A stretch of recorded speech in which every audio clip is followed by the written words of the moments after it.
World News, bagong Agri-Minister ng Canada, kakasa sa trade issues sa China at US.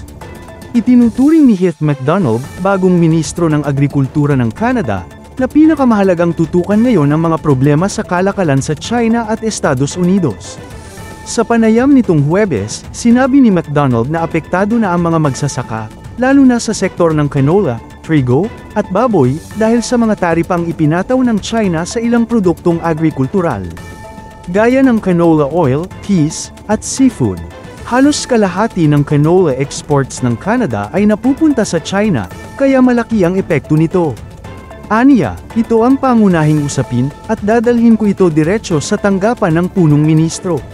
May tensyon din sa pagitan ng Canada at US, dulot ng Trump-era tariff sa bakal at aluminum na ginagamit sa makinarya.